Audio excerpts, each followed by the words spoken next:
நமः பன்னகநத்தாய வைகுண்ட வசவர்த்தினே ஸ்ருதி சிந்து சுதோத்பாத மந்தராய கருத்மதே. இந்த ஸ்லோகம் ஸ்ரீ வேதாந்த தேசிகனுடைய கருட தண்டகத்தின் துவக்கத்தில் உள்ள மங்கள ஸ்லோகம். தேசிகன் திருவகேந்திரபுரம் என்னும் க்ஷேத்திரத்தில் பல்லாண்டுகள் எழுந்துருளியிருந்தார். அங்கே இன்று ஹயக்ரீவ பெருமான் எழுந்துருளியிருக்கும் மலை அற்புதமான ஆஸ்தானம். அந்த மலைக்கு மேலே ஒரு இடம் உள்ளது. இங்கிருந்து கொண்டுதான் ஸ்ரீ வேதாந்த தேசிகன் தபசு புரிந்தார், பகவானை தியானித்தார். அவர் முதலில் கருடனை தியானிக்க கருடன் தேசிகனுக்கு சேவை சாதித்தார். அதோடு நில்லாமல் வேதாந்த தேசிகனுக்கு ஹயக்ரீவ மந்திரத்தையும் உபதேசித்தருளினார். அதற்கு பின்தான் ஹயக்ரீவன் வேதாந்த தேசிகனுக்கு பிரத்யட்சமாக சேவை சாதித்தார். கருடனுக்காக தேசிகன் 2 ஸ்தோத்திரங்களை செய்துள்ளார்.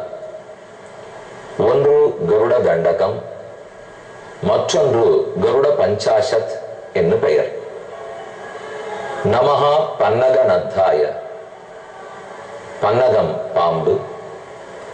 பாம்புகளை தன் திருமேனியில் தரித்தவராய், அவர்களால் சூழப்பட்டவராய், வைகுண்ட வசவர்த்தினே, வைகுந்தத்தில் வசத்தில் இருந்து பெருமானுக்கு எப்போதும் தொண்டு புரிந்து இருப்பவராய், ஸ்ருதி சிந்து சுதா, வேதமாகிற கடல், அந்த வேதக்கடலில் கடைந்தெடுக்கப்பட்ட அமுதம் போன்றவராய், அந்த அமுதத்தையே தன் திருமேனியில் உடையவராக அவர் விளங்குகிறார்.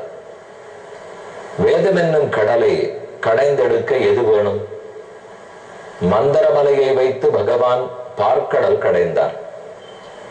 வேதமாகிற கடலை கருடனே மந்தரமலையாக இருந்து சுதா என்னும் அமிர்தத்தை கடைந்து கொடுக்கிறார்.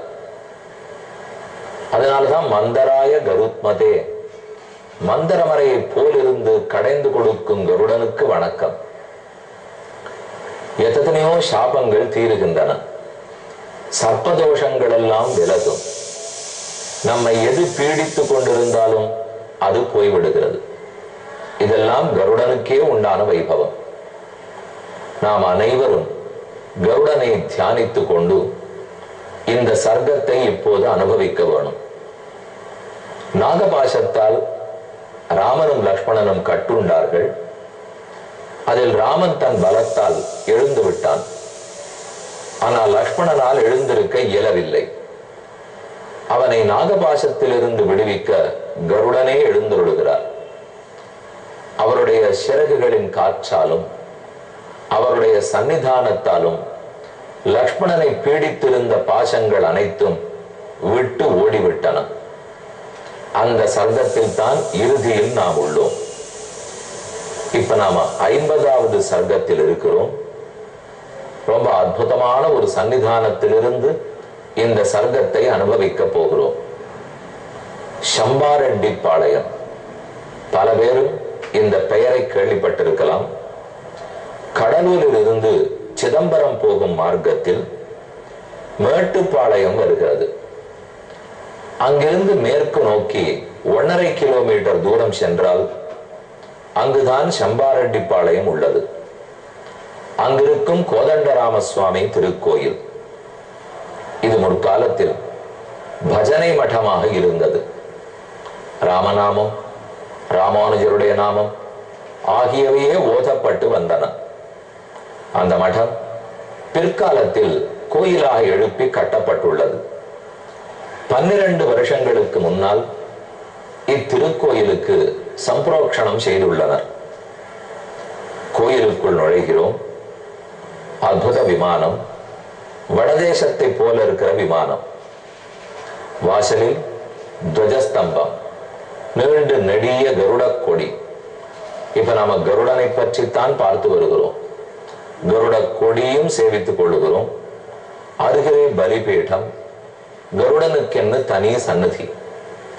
தன்னுடைய சிறந்த சிறகுகளால் எப்போதும் சிறகடித்து பறந்து பெருமானுக்கு தொண்டு புரிய காத்திருக்கும் நிலை. கருட புட்கொடின்னு ஆழ்வார்கள் பாடுகிறார்கள்.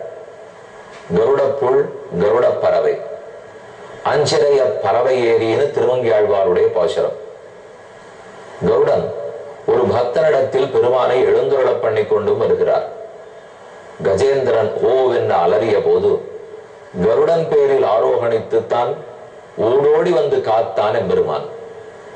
காய்ச்சின பறவை உருந்து பொன்னிலையின் மீமிசை கார்முகில் போல் என்று நம்மாழ்வாரும் பாடுகிறார்.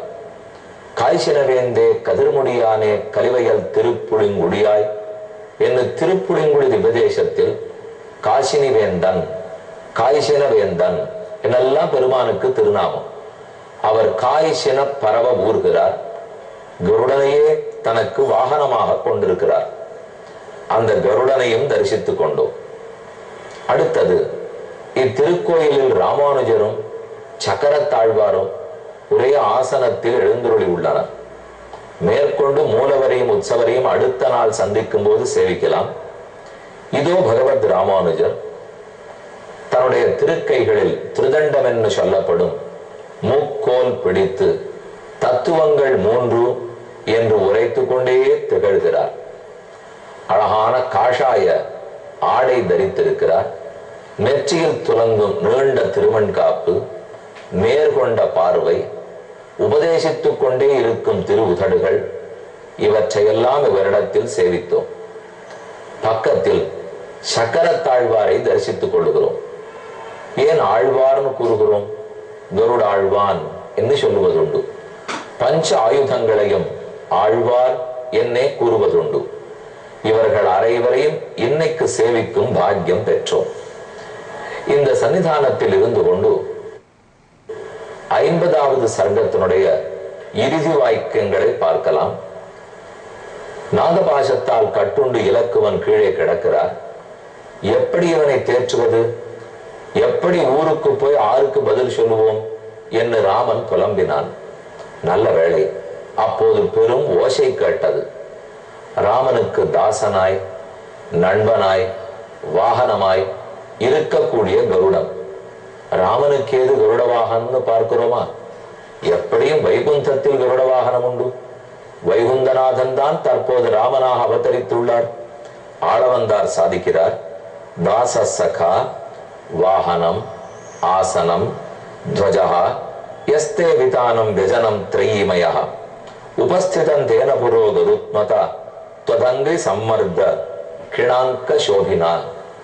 எப்போதும் கருடன் முன்னால் எழுந்தருளி இருக்கிறார். பெருமான் தன் திருவடிகளை எடுத்து அவர் கழுத்துக்கு மேலே போட்டு தோள்களில் அமர்கிறார். பகவானுடைய திருவடிகளால் அவர் தோள் துகைக்கப்பட்டு இவ்விடத்தில் ஒரு சொரசொரப்பு ஏற்பட்டிருக்குமா? அந்த சொரசொரப்பு தான் நான் பெருமானுக்கு கைங்கரியம் பண்ணி பண்ணி பெற்ற பட்டம். ஒரு பட்டம் கட்டினால் நமக்கு கைகளிலே அப்படியே காரியம் பார்த்து பார்த்து பார்த்து கையில வடு ஏறி இருக்கு. ரொம்ப நாளா டிரைவ் பண்ணிட்டு இருக்கோம்னு வச்சுக்கோ, ஓட்டி ஓட்டி ஸ்டியரிங் பிடிச்சு பிடிச்சு கையில வடு வந்துடும். ரொம்ப நாளா தோட்ட வேலை பார்த்தோம்னா அதை அப்படியே துரட்டி வச்சு வெட்டி வெட்டி கையில வடு வரும். அதை போல் கருடனுக்கு பெருமானுடைய திருவடிகளை தோள்களில் சுமந்து சுமந்து வடுவோடையே காட்சி கொடுக்கிறார். அது கைங்கரிய ஸ்ரீ இருக்கிறது, கைங்கரிய செல்வம் பெற்றிருக்கிறார்ங்கிறதுக்கு அடையாளம். தாசனாய், சகாவாய், ஆசனமாய், வாகனமாய். பறக்கும் போது வாகனம், அமர்ந்தால் ஆசனம். வினத சிறுவன் மேலாப்பின் கீழ் வருவானை விருந்தாவனத்தை கண்டோமேன்னு ஆண்டாளுடைய பாசனம். எப்போது கண்ணன் மாடு மேய்க்க போனாலும் தன்னுடைய சிறகுகளுக்கு கீழே அவனுக்கு வெயில் படாதபடிக்கு மேலாப்பரப்பான் வெயில் காப்பான்னு பாசனம். கண்ணனுக்கு வெயில் படாதபடிக்கு கருடன் தான் கைங்கரியம் பண்ணுவாராம். அது கண்ணனுக்கு செய்தது. இப்ப நாம பார்த்து இருக்கிறது ராமனுக்கு செய்வது. ததோ முகூர்த்தாது கருடம் வைனதேயம் மகாபலம் வானரா ததிருஷு சர்வே ஜுவலந்தமிவ பாவகம். கொழுந்து விட்டெறியக்கூடிய நெருப்ப போன்ற அதீத ஒளியோடே கருடன் கீழே இறங்குகிறார்.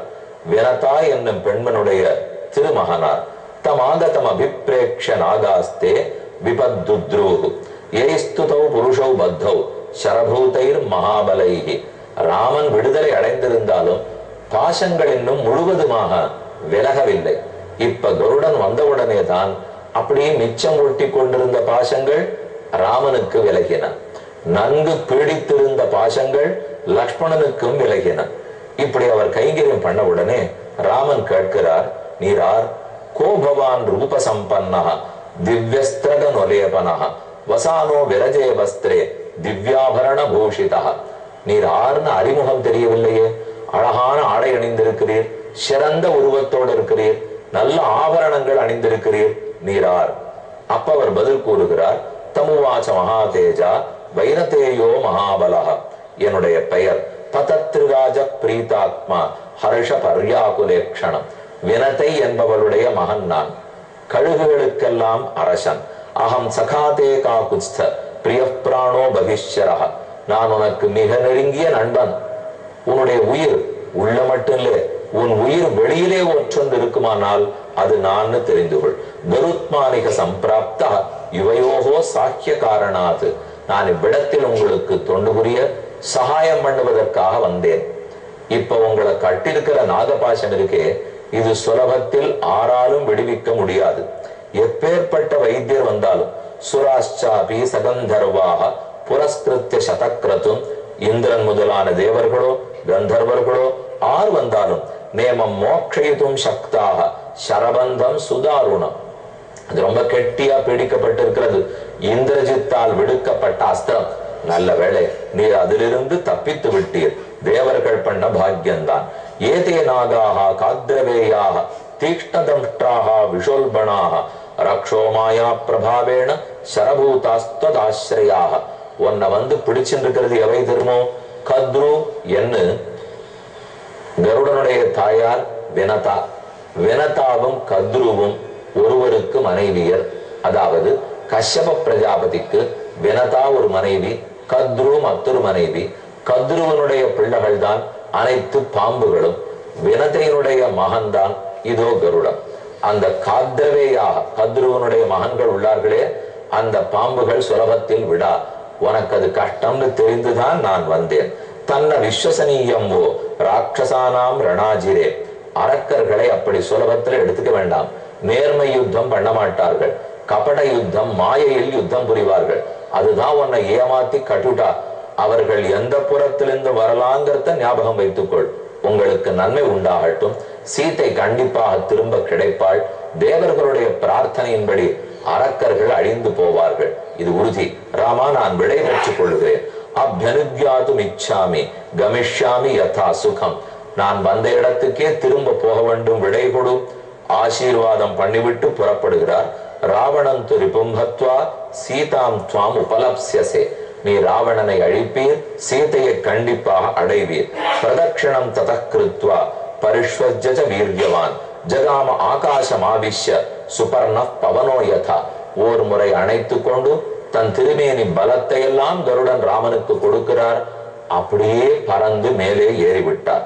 பிரதட்சிணம் செய்து முடித்து நீருஜௌ ராகவௌ திருஷ்டுவா ததோ வானரயூதபாக சிம்ஹநாதம் ததா நேது லாங்கூலம் துதுவுஷ்சதே.